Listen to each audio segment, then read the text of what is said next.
Pastrimi intenziv, duke përfshirë lustrimin, është një metodë pastrimi për dysheme fleksible të forta, sipas ENR D 2210.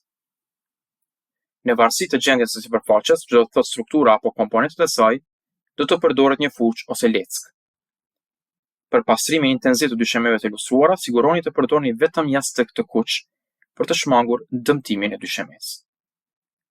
Për pastrimin e dyshemeve fleksibël, është e nevojshme që fillimisht të identifikohet materiali. Në rastin e dyshemeve fleksibël, ka dysheme linoleumi, dysheme PVC dhe dysheme gome.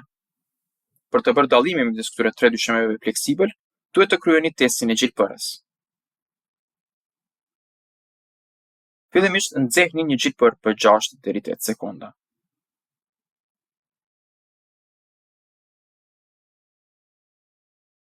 Më pas, provoni pa e lejuar gjilpërën të ftohet, ta fusni në dysheme pa shumë trysni.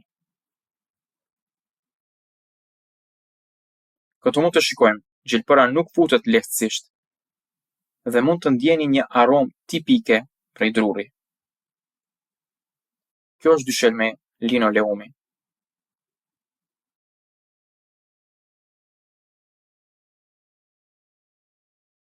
Ndërsa në këtë rast, këtu gjilpëra lëviz lehtësisht. Kjo dysheme zakonisht mban erë materiali plastik ose sintetik dhe rezultati është si një fryrje vulkani. Kjo është dysheme PVC.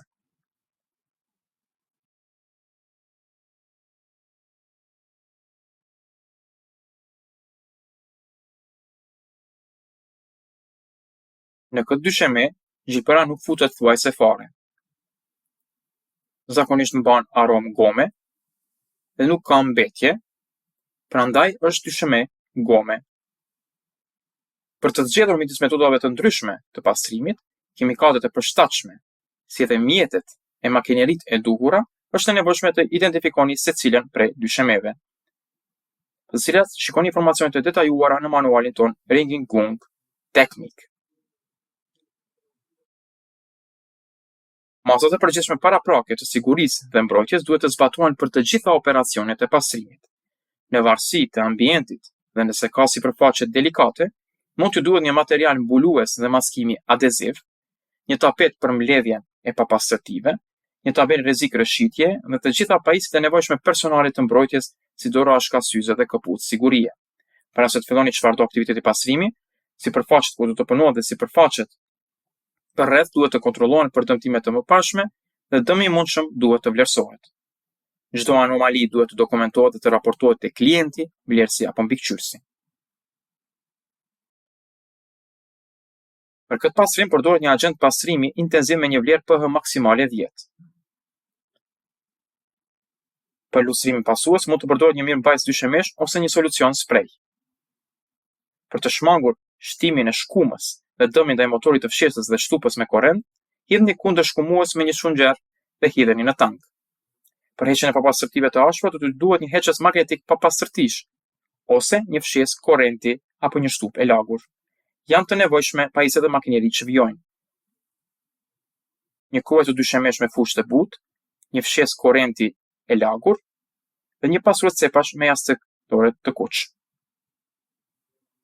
Një makineri lustruese me shpejtësi të lartë ose një makinë zbutës me jashtëk të bardhë, një kopë shtupe e dy fish me shtrydhëse dhe me mbajtëse shtupe dhe mbulesa shtupe prej mikrofibre. Në fillim duhen hequr papastërtitë e ashpra, më pas agenti pasues intenziv aplikohet në dysheme me fuqë dhe kruajtësin e dyshemeve.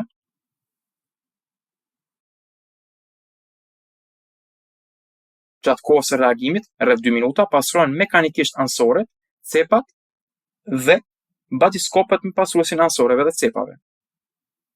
Pas kohës së reagimit, dyshemeja pastrohet duke përdorur kruajtësin e dyshemeve. Më pas, përdoret fshesa e korrentit e lagur.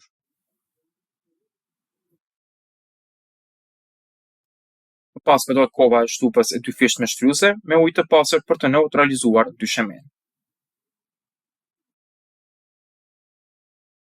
Pasi dyshemeja të jetë tharë, përbërësi sprej shpërndahet në hapësira të vogla dhe lustrohet me një makineri të shpejtë dhe jashtëk të bardhë. Pas lustrimit të gjithë dyshemesë, duhet të përdorni pastruesin e pluhura magnetik apo një shtupë të njom në dysheme për të hequr mbetjet e jashtëkut të bardhë.